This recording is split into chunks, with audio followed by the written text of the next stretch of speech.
Saudara-saudara pendengar yang kami kasihi dimanapun Anda berada, Anda kembali bersama kami dalam acara Telaga, Tegur Sapa Gembala Keluarga.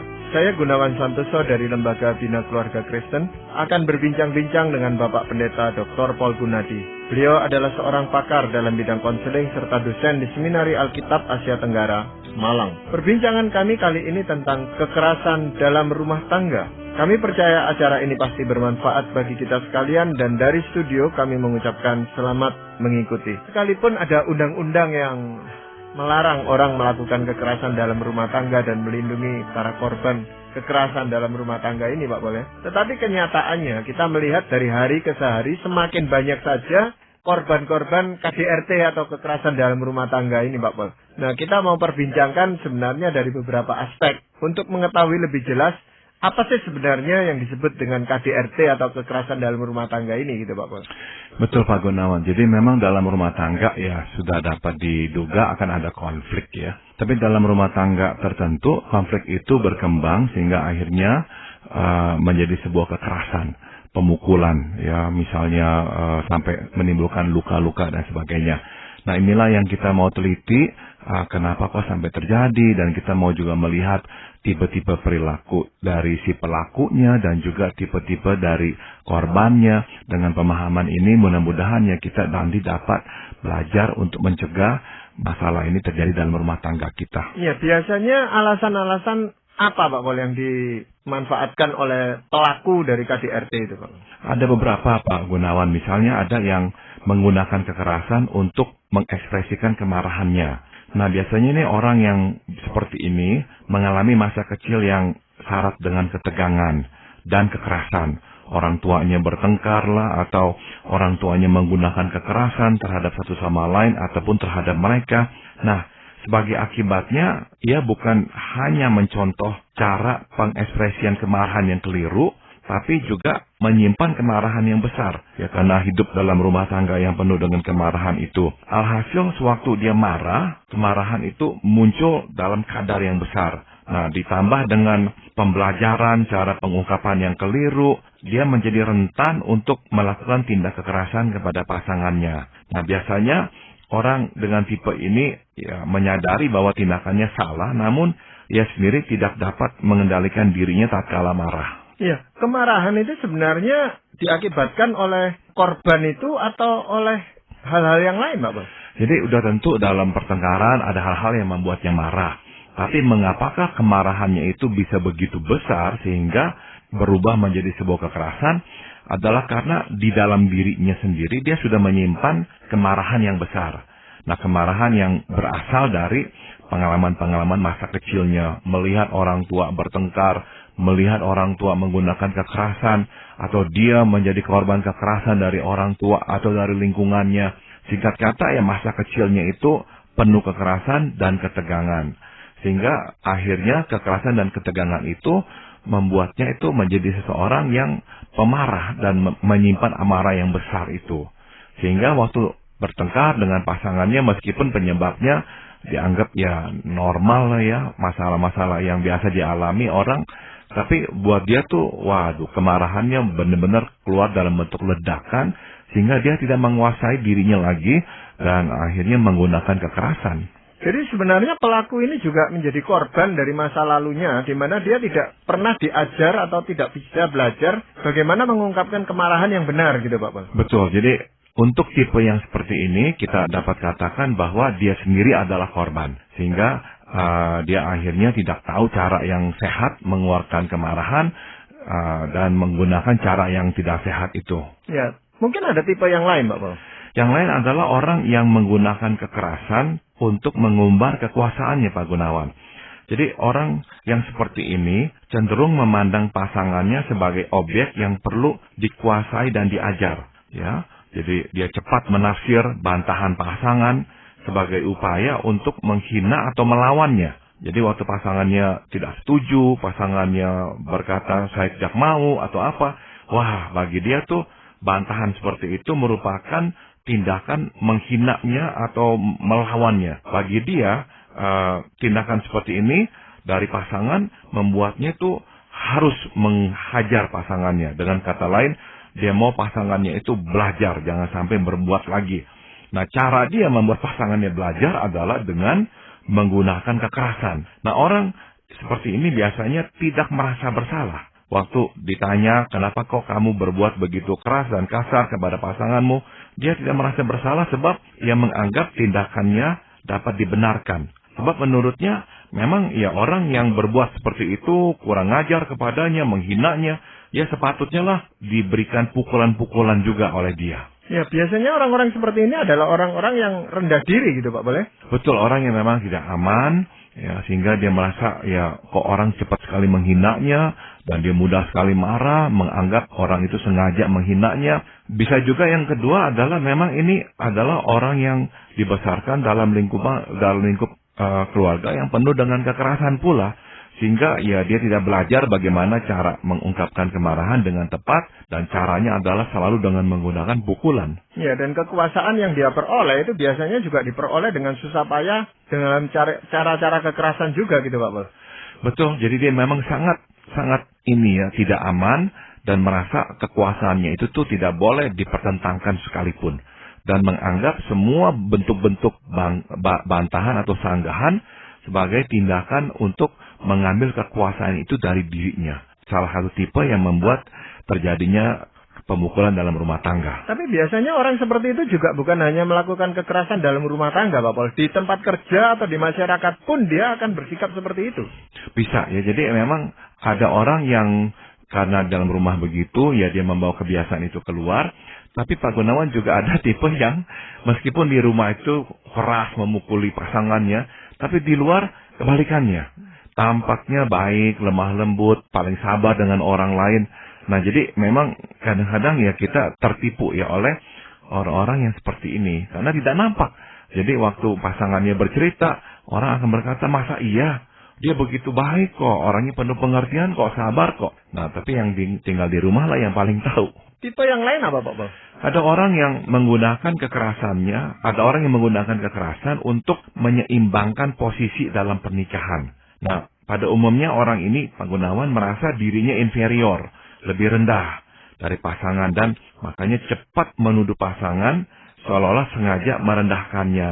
Itu sebabnya ia menggunakan kekerasan untuk merebut kembali kekuasaan dalam rumah tangganya. Jadi orang ini memang merasa relasinya itu ngejomplang. Dia merasa dari awal pernikahan dia kok di bawah terus begitu. Nah, beda dengan memang yang tipe sebelumnya itu merasa dia selalu di atas. Nah, tiba-tiba waktu pasangannya berani melawan dia, wah langsung dia pukul, dia marah. Kalau yang tipe ini nih dari awal memang selalu di bawah, dan dia menganggap dirinya memang ya sepatutnya lah saya di bawah, saya kok dari dulu begini aja. Nah, akhirnya dalam satu ketika dia nggak mau lagi terima kok dia dari dulu di bawah terus begitu. Nah, dia caranya merebut kembali posisi itu atau menyeimbangkan posisinya dengan menggunakan kekerasan. Jadi ini untuk menutupi kekurangannya atau kelemahannya gitu Pak Pol ya? Betul, jadi mungkin sekali orang ini nih untuk satu kurun memang menerima. Ya dia merasa memang dia itu nggak punya apa-apa lah, nggak bisa apa-apa lah, udahlah dia di bawah pasangannya begitu.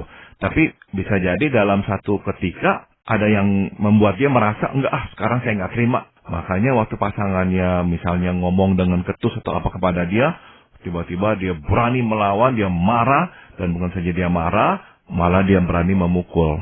Ya, tapi hal itu kan sebenarnya sesuatu yang sudah lama dipendam, sehingga terjadi suatu ledakan yang kuat sekali gitu Pak. Betul. Jadi biasanya memang dia udah menyimpan rasa tidak suka itu tuh. Tapi dia juga nggak bisa berbuat apa-apa sebab dia menyadari dia memang ya lemah, dia di posisi yang lebih lemah gitu. Nah, entah mengapa ada peristiwa yang terjadi, nah dia merasa dia harus kuat, dia harus berani, makanya dia marah, dan marahan itu berubah menjadi suatu kekerasan. Tipe yang lain apa Pak Pol?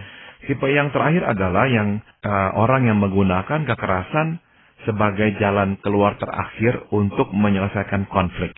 Nah, ini tipe yang paling banyak Pak Gunawan. Jadi orang-orang yang memang tidak terbiasa menggunakan kekerasan.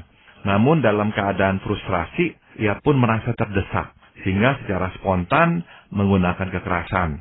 Nah, jadi orang ini sebetulnya ya, dia tidak menyetujui caranya. Dia tahu ini cara salah. Dan biasanya cepat merasa bersalah bahwa dia telah melakukannya. Nah, ini memang yang lebih umum, Pak Gunawan. Tipe-tipe yang tadi itu tuh, ya puji Tuhan lebih jarang. Tapi yang lebih umum adalah yang begini nih. Yang sebetulnya ya nggak punya maksud memukul, tapi karena suasana terus memanas, dan dia nggak bisa lagi mengendalikan diri, nah akhirnya masuk ke dalam perilaku yang keras itu. Ya, bisa jadi juga merupakan gabungan dari tipe-tipe yang lain itu enggak. Bisa terjadi seperti itu atau tidak, Bapak? Nah, kalau memang udah punya tipe-tipe yang lain, ya udah pasti konflik sekecil apapun cukup untuk bisa memicu kemarahan yang besar gitu. Nah, orang yang tipe terakhir ini sebetulnya tuh bukanlah tipe pemarah. Enggak juga ada niat mau mempertahankan kekuasaannya. Mungkin juga dia nggak ada niat untuk menyeimbangkan posisi enggak ada niat begitu.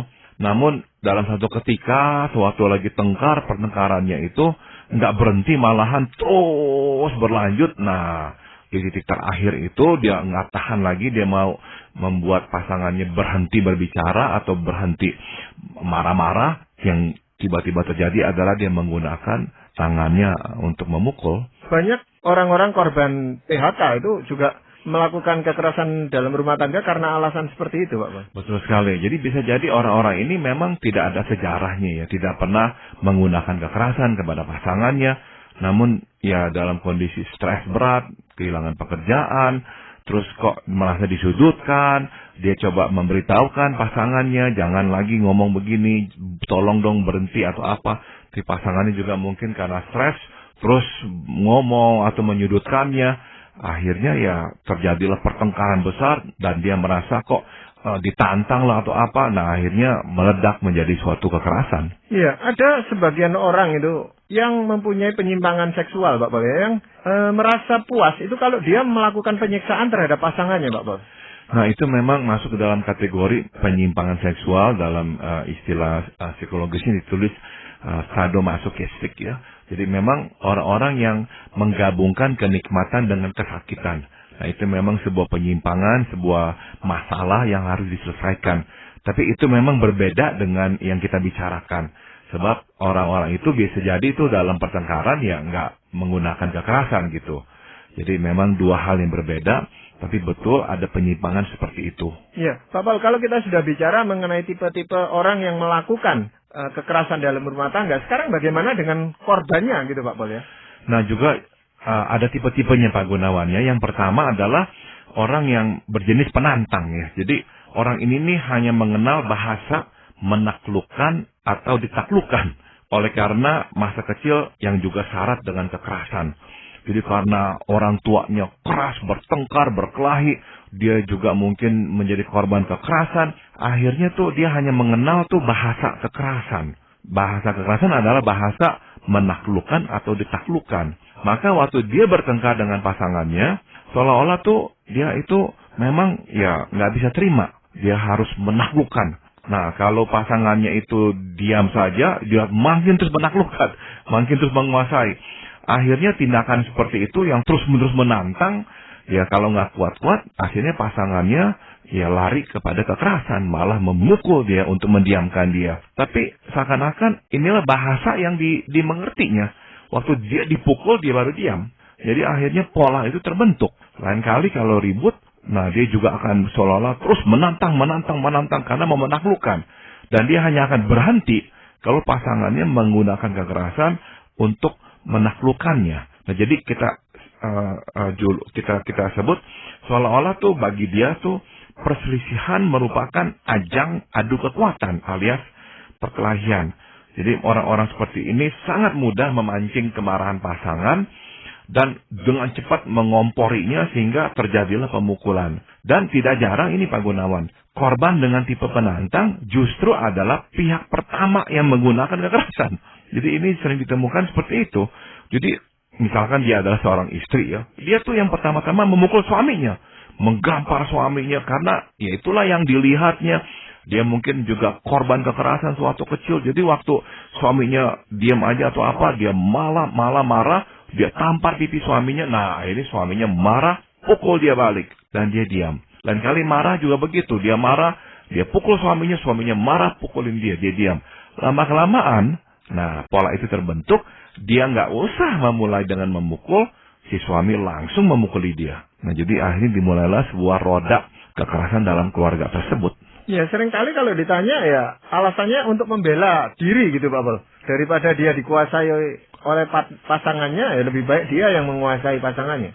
Iya, orang ini karena pembelajaran dari pengalaman ya, yang memang buruk Pak Gunawan, jadi susah sekali untuk berdialog dengan baik-baik, untuk berselisih dengan baik-baik, susah sekali. Jadi orang-orang yang dibesarkan dalam keluarga yang penuh kekerasan, akhirnya memang tidak mengenal bahasa dialog tuh dalam menyelesaikan pertengkaran. Biasanya ya keras, berteriak, marah, atau menantang. Nah, tipe seperti ini akhirnya mudah sekali memancing tindakan kekerasan dari pasangannya. Tipe yang lain dari korban ini apa Pak Pol? Tipe yang lain adalah orang yang bergantung Pak Gunawan. Jadi orang ini nih tidak dapat hidup sendirian, ya, butuh pasangan untuk memberinya makna, untuk menghidupinya. Orang tipe bergantung ini pada akhirnya membuat pasangan kehilangan respek. Sehingga dalam kemarahan, si pasangan itu mudah terjebak dalam penggunaan kekerasan. Karena apa? Tidak ada respek. Tidak mandang dia. Jadi akhirnya itulah yang terjadi. Dan salah satu penyebabnya juga adalah kekerasan akhirnya menjadi wujud keinginan pasangan itu untuk melepaskan diri dari kebergantungan orang ini. Ya, jadi karena terus digelayuti, bergantung terus, ditanyai, dikendalikan lah, dibatasi lah perilakunya. Akhirnya waktu dia lagi marah, dia menggunakan kekerasan karena seolah-olah dia ingin orang ini lepas lah dari punggungnya, dari tangannya, nggak lagi bergelayutan terus ya, maunya dekat dia, maunya menguasai dia, maunya terus minta dia aja menolong dia. Akhirnya tuh dengan bahasa kekerasan dia seolah-olah menghalau ya orang ini untuk jauh darinya. Ya, berarti orang ini atau korban ini menjadi beban bagi orang yang melakukan KDRT itu tadi, Pak. Betul. Jadi ada sebagian memang yang dilihat sebagai beban ya. Makanya dia ingin melepaskannya dan cara melepaskannya karena dia nggak menghormati ya. Makanya yang digunakan justru adalah cara kekerasan itu. Ya, tipe yang lain apa, Pak Pol? Tipe yang lain adalah orang yang berperan sebagai pelindung. Jadi ada korban yang selalu berusaha keras menutupi masalah keluarganya demi menjaga nama baik. Jadi selalu menekankan penampilan lah, supaya orang lihat keluarganya baik-baik saja.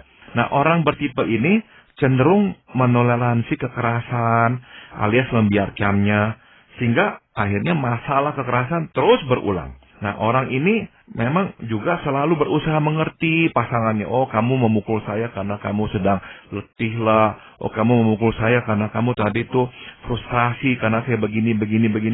Jadi terus mengerti pasangannya yang bermasalah. Namun, tindakan ini justru berakibat buruk pada pasangan yang menggunakan kekerasan. Ya, dia makin leluasa menggunakan kekerasan karena ya tidak ada konsekuensi yang menantinya.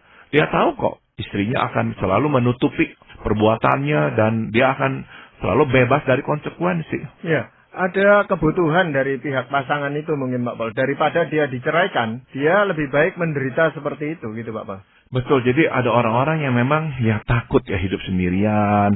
Dan mungkin ya bagi dia kalau sampai bercerai nama baiknya rusak. Nanti bagaimana orang menilainya. Jadi ya harganya bagi dia terlalu besar. Maka lebih baik udahlah toleransi sajalah kekerasan ini. Ya, tapi biasanya dalam kasus-kasus KDRT itu yang menjadi korban adalah anak itu. Kalau keluarga itu sudah dikaruniai anak, Pak Pol. Ini dampaknya sejauh mana, Pak Pol? Betul sekali, Pak Gunawan. Salah satu memang korban yang diam, yang sunyi adalah si anak yang nggak bisa berbicara. Nah, dampak pertama adalah memang ketegangan.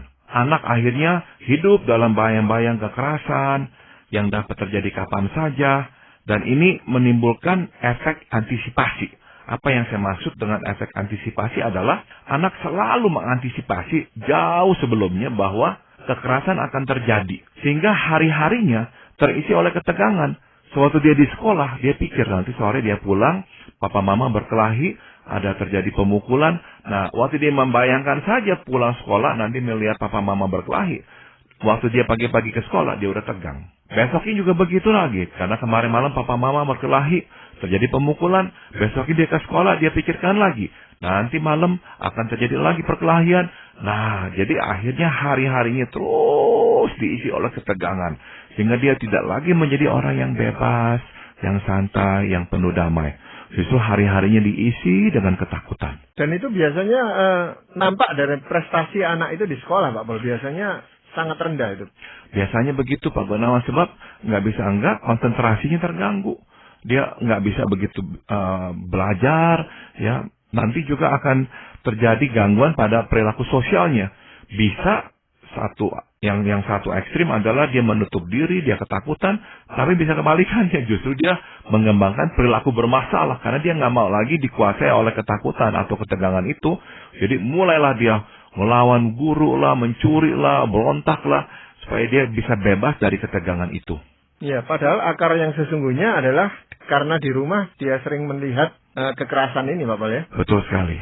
Tipe yang dampak yang lain dari kekerasan ini terhadap anak apa, Pak Pol? Ada anak yang akhirnya mengunci pintu perasaannya, Pak Gunawan. Ia berupaya melindungi dirinya agar tidak tegang dan takut dengan cara tidak mengizinkan dirinya merasakan apapun. Ya, singkat kata, ia membuat perasaannya mati supaya ia tidak lagi harus merasakan kekacauan dan ketegangan. Ya, di dalam dia mengunci perasaan itu sebenarnya mematikan perasaan takutnya, perasaan kasihannya itu yang dilakukan, Pak. Betul. Akhirnya tapi masalahnya adalah bukan hanya perasaan takutnya yang terkunci, semua perasaan yang terkunci. Sehingga dia menjadi seorang anak yang seolah-olah tuh tidak ada perasaan datar atau hanya menggunakan satu perasaan untuk mewakili semua perasaannya. Misalnya, satu perasaan itu adalah perasaan murung. Murung, apapun kondisi hidupnya, apapun yang terjadi, warnanya satu, murung. Atau kebalikannya, marah. Jadi marah, ada apa marah, waktu sedih ya marah, waktu terluka ya marah, waktu kehilangan ya marah, semua marah. Kenapa? Sebab memang dia sudah mengunci perasaan yang lain dan hanya memunculkan satu jenis perasaan. Tapi bisa juga terjadi yang sebaliknya, Pak Boleh? Bisa, Pak Gunawan. Jadi yang kebalikannya adalah ada anak-anak yang justru membuka pintu perasaannya lebar-lebar. Dalam pengertian, ia tidak lagi mempunyai kendali atas perasaannya. Dia sangat mudah marah, sangat mudah takut, sangat mudah sedih, sangat mudah tegang. Dan semua perasaan ini mengayunkannya setiap waktu. Ya, jadi benar-benar hidupnya itu diombang-ambingkan oleh perasaan. Pak Pol, hal-hal seperti itu, apakah tidak menghambat pertumbuhan anak ini baik secara fisik maupun secara mental, Pak Pol? Sangat-sangat menghambat, Pak Gunawan. Jadi akhirnya ya anak-anak ini tidak bisa lagi bertumbuh dengan alamiah dan sehat karena untuk dia bisa bertumbuh dia memerlukan suasana kehidupan yang tentram. Ketakutan dan ketegangan melumpuhkan seorang anak dan menghambat pertumbuhan dirinya. Misalnya nih ya dalam hal kepercayaan. Ia akan sukar sekali mempercayai siapapun. Dan masalah ini akan mempengaruhi relasinya kelak. Sebab ia akan mengalami kesulitan membangun sebuah relasi yang intim. Karena relasi yang intim menuntut adanya kepercayaan. Ya, kalau anak ini tidak sendirian, artinya dia punya saudara-saudara kandung yang lain. Itu bagaimana pengaruhnya, Pak? Sudah tentu kalau ada saudara-saudara mendingan ya. Karena dia bisa berbicara, dia bisa main-main dengan saudara-saudaranya. Namun tetap ya, bagaimanapun juga pertumbuhannya akan terganggu. Ya, misalkan anak yang hidup dalam ketakutan, bukan saja dia sukar untuk percaya sama orang, tapi dia akan nanti itu mengembangkan sikap yang terlalu cepat mundur, tidak berani menghadapi tantangan. Nah, itu nanti akan menghambat pertumbuhannya. Tapi kalau dia sebagai anak sulung, itu kan seringkali juga menjadi pelindung bagi adik-adiknya gitu, Pak. Betul. Nah, jadi nanti kalau memang kita bahas lagi nih, biasanya tuh setiap anak akan mengemban peran-peran tertentu, Pak Gunawan. Jadi anak yang sulung itu akan menjadi pelindung adik-adiknya, atau nanti ada anak yang berbakat, yang paling pinter, dia akan menjadi pendongkrak harkat orang tuanya, sehingga nggak ada orang satupun di luar yang boleh sedikit pun mengatakan hal-hal yang jelek tentang keluarganya. Wah, dia akan marah, dia mau berkelahi dengan orang. Jadi akhirnya setiap anak mengembangkan persoalannya masing-masing. Ya, Pak Pol, apakah itu juga mempengaruhi hubungan anak dengan orang lain? Jadi dalam dia berelasi gitu, Pak Pol? Seringkali itu terjadi, Pak Gunawan, ya. Jadi anak-anak yang dibesarkan dalam keluarga yang menggunakan kekerasan akan mempunyai pola relasi yang terdistorsi, yang terselewengkan. Ya, misalnya seperti apa tuh? Manipulatif atau menjadi anak yang pemangsa, yang suka ya menjahati orang, atau pemanfaat yang mau mengambil kesempatan dari orang, atau akhirnya ada yang juga memainkan peran korban yang selalu tampak lemah, takut, dan minta dikasihani. Ya, dalam hal ini Pak Paul, kita kalau melihat anak-anak dari korban ini kan sebenarnya kita tahu akarnya bukan pada di anak ini sendiri, tetapi pada kedua orang tuanya gitu Pak Paul ya. Bagaimana kita mau ngomongnya, memberitahukan anak-anak ini? Sudah tentu kita nanti harus berkata bahwa kenapa kamu begini, ada penyebabnya. Dan kita mesti menjelaskan penyebabnya adalah di orang tuanya itu. Karena kalau tidak, memang anak-anak ini nih nantinya ada yang bingung. Kenapa kok saya menjadi orang yang mudah marah? Kenapa kok saya menjadi orang yang mudah tegang? Kenapa kok saya nggak bisa menghadapi tantangan dalam hidup? Nah, kita mesti menjelaskan karena ada yang telah terjadi dalam hidupmu, yang telah melumpuhkan dirimu sehingga nggak bertumbuh dengan semestinya. Ya, jadi masih ada beberapa bagian yang perlu kita perbincangkan dalam masalah kekerasan dalam rumah tangga ini Pak Paul, tapi karena waktu yang membatasi kita, maka ini kita akan lanjutkan perbincangan ini pada kesempatan yang akan datang. Pak Paul, tapi sebelum kita mengakhiri perbincangan ini, mungkin ada ayat firman Tuhan yang ingin Pak Paul sampaikan. Malaki 2 ayat 16 berkata, sebab aku membenci perceraian, firman Tuhan Allah Israel, juga orang yang menutupi pakaiannya dengan kekerasan, firman Tuhan semesta alam. Maka jagalah dirimu dan janganlah berkhianat. Tuhan bukan saja membenci perceraian, karena Tuhan tahu dampaknya buruk ya bagi keluarga dan anak-anak. Tuhan juga membenci orang yang menggunakan kekerasan. Sama bencinya. Maka Tuhan meminta dan memerintahkan, jaga dirimu dan jangan berkhianat. Memang berkhianat itu berarti mengkhianati janji kita untuk memperlakukan dan mencintai pasangan dengan penuh kasih. Jaga diri. Akhirnya kita harus memang menahan emosi kita. Dan kalau kita tahu kita punya masalah, jangan ragu untuk meminta bantuan. Ya, terima kasih Pak Paul untuk perbincangan ini. Para pendengar sekalian, terima kasih Anda telah mengikuti perbincangan kami dengan Bapak Pendeta Dr. Paul Gunadi dalam